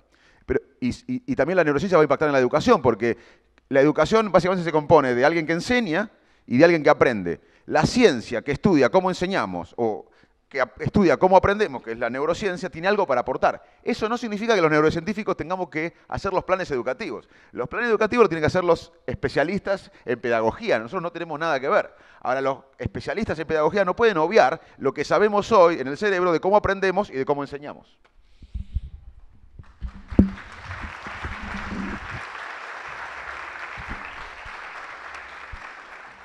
Bueno, no sé, tomamos 10 minutitos más, si les parece, para que pudiera haber alguna pregunta del público.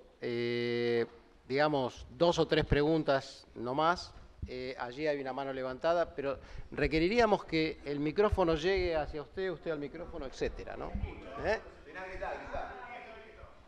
Bueno.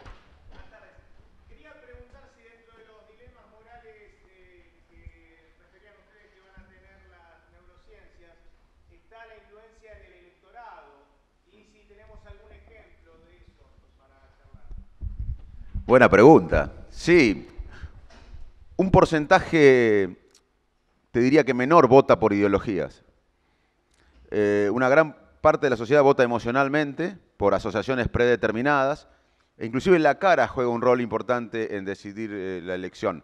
Alex Todorov, un investigador, un neurocientífico de Princeton, fue a los países del este europeo y a Nueva Zelanda y le mostraba, agarró chicos, estudiantes, que no conocían ni los candidatos de políticos ni de esos lugares, y le mostraba fotos de candidatos a senadores o a diputados de Wisconsin, por ejemplo, que tampoco los de Wisconsin los conocían.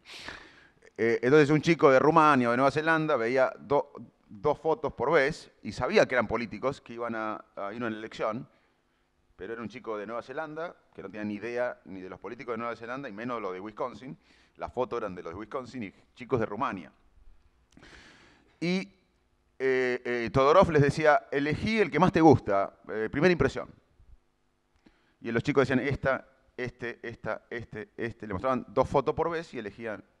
Lo que elegían los chicos en Nueva Zelanda o en Rumania en la primera impresión de las fotos de los candidatos a senadores o diputados de Wisconsin, coincidía en más de un 70% con quien ganaba la elección. Y esto fue replicado en varios lugares. Las caras de bebés son menos votables que las caras que tienen rasgos más de estar a cargo, porque evolutivamente nosotros necesitamos a alguien que esté a cargo nuestro. Así que desde la cara hasta la emoción, hasta el miedo, el uso del miedo, por ejemplo, el miedo paraliza. Y el uso del miedo es una estrategia electoral tremenda, de la cual deberíamos hablar más en la Argentina. Entonces, claramente, conocer de neurociencia o de la conducta humana puede influir para manipular el voto, pero también para defendernos de la manipulación electoral. Yo ahora voy por el lado no de las neurociencias, sino por el lado de las ciencias sociales. Hay dos grandes, a los interesados en este tema, hay dos grandes libros. Uno es El cono de silencio, de una socióloga alemana, Noel Nussmann, que fue escrito en mediados de los 80, y otro de unos especialistas de la Universidad de Chicago, que se llama The Agenda Setting, o la creación de la agenda. El caso de Neumann, ella pretendía explicar por qué de repente cambia el humor de la sociedad y por qué todos eran de una manera y X tiempo después eran de otra. En la Argentina nosotros lo podríamos traducir: por qué nadie votó a Menem, nadie votó a Kirchner y nadie votó a Macri, y ganan las elecciones. Entonces, evidentemente hay un fenómeno, uno podría denominar contagio, por el cual evidentemente las mismas personas que votaron a Lula votaron a Bolsonaro. Y entonces las ciencias sociales tienen que explicar estos fenómenos, es decir, que las categorías que nosotros usamos en ciencias políticas, derecha, izquierda, evidentemente no sirven, como marcaba acá bien Facundo. Ahora, la experiencia que hacían, por ejemplo, en el caso del cono de silencio, se partía de un análisis, si vos querés, psicológico, de que la primera necesidad humana, después de satisfacer las físicas, es de la aprobación, que todos necesitamos ser aprobados, todos necesitamos contar con una mirada del otro que nos haga sentir pertenecer a un colectivo que nos trascienda, que la soledad nos mata. Entonces, que las personas, cuando ven que su opinión sobre algo no es la mayoritaria, se autocensuran, reprimen su opinión para buscar la aprobación. Entonces, luego cuando ven que se produce un efecto de espiralamiento donde determinada idea que no era mayoritaria pasa a ser mayoritaria, en el tramo final todo el mundo se sube. Porque en realidad lo que la persona está buscando en eso es aprobación, es pertenecer a la mayoría, pertenecer al grupo, y que esto es un impulso básico, fundamental del ser humano, como tenía que ver en la idea de los grupos, en los cuales que si alguien se apartaba, se lo comía un depredador. Entonces uno ve como, por ejemplo, ve una película de hace 25 años y la gente fumaba en los aviones. Si una persona prendería un cigarrillo en un avión, lo considerarían más o menos como un loco, y en ese momento era totalmente aceptado. Entonces, en los experimentos que hacía Noel Nussmann era, en un grupo iban a discutir X tema y colocaban una persona activista de determinada posición y la mayoría del grupo opinaba como el activista. Es decir, había una necesidad de pertenecer a lo que parecía la mayoría. Y respecto al de Agenda Setting de la Universidad de Chicago, el planteo es que los medios de comunicación no podemos construir la opinión de las personas, de la audiencia, sobre determinados temas, pero sí qué temas son los que se van a discutir. Se van a discutir los temas que ponen los medios. Los medios no tienen capacidad de controlar luego esos temas que va a opinar la sociedad, pero sí tienen la posibilidad de hacer a la sociedad opinar de determinados temas y no de otros. Yo solamente quería agregar algo en línea con lo que decía recién Facundo, bueno, esta historia de la conciencia y la autoconciencia, en qué medida el cerebro puede conocerse a sí mismo, los seres humanos podemos llegar a comprendernos a nosotros mismos, y digamos las neurociencias, o en general el conocimiento científico acerca de la conducta humana, de las neurociencias en su sentido más amplio, que incluye también disciplinas como la psicología, la sociología, etcétera, la antropología, conocer la historia, tener una actitud crítica, que suele venir de la mano de la filosofía, son cosas que en todo caso permiten combatir este tipo de manipulaciones. O sea que creo que siempre tener más conocimiento ayuda a que nos engañen menos y a poder controlar mejor cada uno de nosotros nuestras decisiones, incluso electorales. Quiero aportar algo que dijo Jorge desde la ciencia, que tiene que ver con el voto y también con la fake news, con el pensamiento o los hechos alternativos. Te cuento otro ejemplo y después voy a los hechos alternativos de la parte de las neurociencias. En la campaña electoral de Kerry y Bush hijo, agarraron a fanáticos demócratas, imagínense ustedes, fanáticos demócratas, y ustedes fanáticos republicanos. A todos le mostraron videos de Kerry diciendo en Boston hay que bajar los impuestos a los intelectuales, profesores y subirle a los campesinos. Al otro día en Iowa, Kerry decía lo opuesto, o sea, se contradecía. Kerry, el candidato demócrata. Cuando los demócratas veían ese video de una contradicción casi obscena, cínica, minimizaban esto. Bueno, no es para tanto. Cuando la veían en Bush, lo mataban de críticas. Los republicanos hacían lo opuesto. Cuando veían a Bush contradiciéndose, minimizaban. Bueno, no es para tanto. Y cuando veían a Kerry, lo mataban. ¿Qué quiero decir con esto? Que hoy sabemos que, como bien explicó Jorge, nosotros vamos desde que nacemos generando, porque no podríamos vivir en modo racional, analítico, lógico, vamos desarrollando sesgos o esquemas mentales, mindset en inglés, de pensamiento. Los alemanes son todos honestos, los porteños son todos agrandados. Yo pensaba en Salto cuando era chico, que en Inglaterra a la mañana se levantaban todos a destruir la Argentina. Después viví ahí y me di cuenta que muchos no conocían Argentina. No, pero a mí no me contó. Este mindset, este esquema mental lo tenía.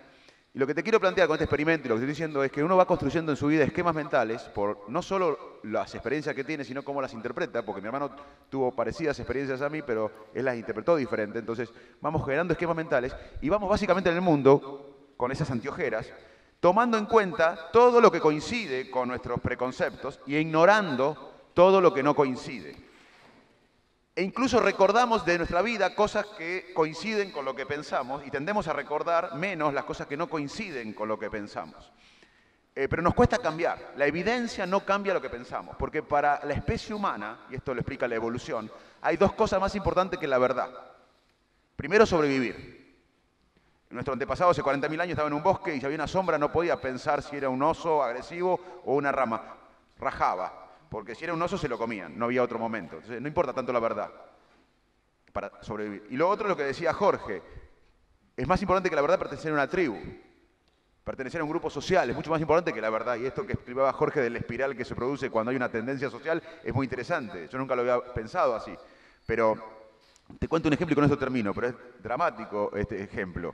Hace unos años Lancet publicó Lancet es una revista, como ustedes saben, la más prestigiosa de medicina, que las vacunas producían autismo. Fue un escándalo. Padres, médicos no querían vacunar a los chicos porque la revista más prestigiosa de medicina sostenía en un artículo que las vacunas producían autismo. Luego se dio cuenta que ese artículo fue un fraude, como en parte gracias a la ciencia que se autocritica, se retiró el artículo, se demostró que este hombre hizo un fraude, quería fama, quería prestigio, y hay mucha evidencia que sostiene científica que la vacuna no produce autismo. De hecho, les digo, la vacuna no produce autismo. Sin embargo, en el mundo, inclusive en esta sala, quizás hay gente convencida de que las vacunas producen autismo. Si uno va a cualquier persona, imagínate, vos pensás, estás convencido que las vacunas, sin ninguna evidencia, producen autismo. Yo te doy una serie de artículos científicos que te demuestran que ese artículo que sostenía eso era un fraude, y hay mucha evidencia que sostiene lo contrario, y ¿sabés qué vas a hacer vos? Ignorar toda la evidencia y buscar otra persona que opine como vos, que es lo que decía Jorge. Bueno, realmente cada vez esto se ha puesto más rico.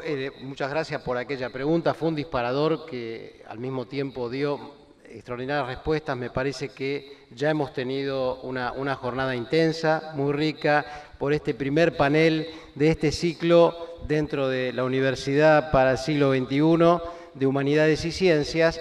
La semana que viene los invito a todos los aquí presentes a venir a la próxima actividad, que va a ser en la sede de Uriburu 950 de Entrepiso, y va a ser sobre la posverdad. Allí un matemático y un lingüista hablarán sobre un tema que, sin ninguna duda, fue también tocado en este panel, el tema de la posverdad, el tema de las noticias falsas, etcétera, de la inducción de la opinión pública. Todo eso vamos a discutir el martes que viene, Uriburu 950 Entrepiso. Muchísimas gracias, Diana, Facundo, Jorge, un gran aplauso para ellos, para todos, muchas gracias.